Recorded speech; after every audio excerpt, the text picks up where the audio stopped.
Pavarësia është një gjendje një personi, kombi, vendi ose shteti në të cilin banorët dhe popullsia ose një pjesë e tyre ushtrojnë vetë qeverisje dhe zakonisht sovranitet mbi territorin e tyre. Për shekuj edhe Kosova luftoi të jetë e pavarur dhe sovrane.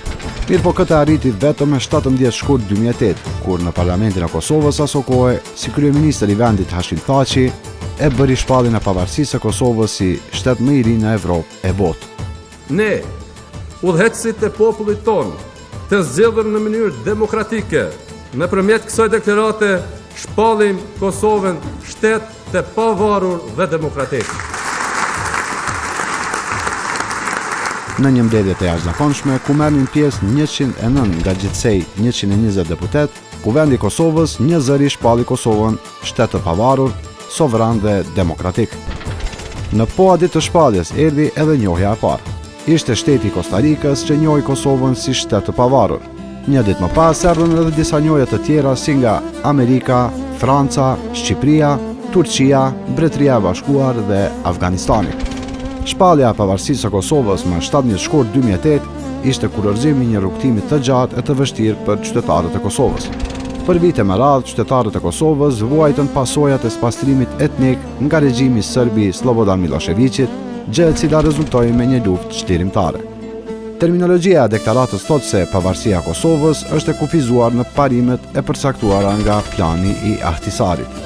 Ajo i ndalon Kosovës të bashkohet me çfarëdo vendi tjetër, ofron vetëm kapacitete të kufizuara ushtarake, thotë se Kosova do të jetë nën mbikëqyrje ndërkombëtare dhe parashikon mbrojtjen e minoriteteve etnike. Versioni origjinal i papirusit të deklaratës është nënshkruar nga delegatët Poadit. Lidhshmëria e shpalljes së pavarësisë së Kosovës për një kohë ka qenë temë e diskutueshme. Serbia, duke kundërshtuar deklaratën e pavarësisë së Kosovës, kërkonte vlerësimin e vlefshmërisë ndërkombëtare dhe mbështetje për pozicionin e saj, gjoja se deklarata e pavarësisë së Kosovës ishte e paligjshme.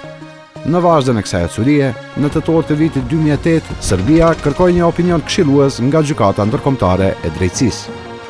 Më 22 korrik të vitit 2010, Gjykata Ndërkombëtare e Drejtësisë përmes një vendimi këshilldënës rikonfirmoi se deklarata e pavarësisë së Kosovës nuk ka shkelur asnjë ligj ndërkombëtar.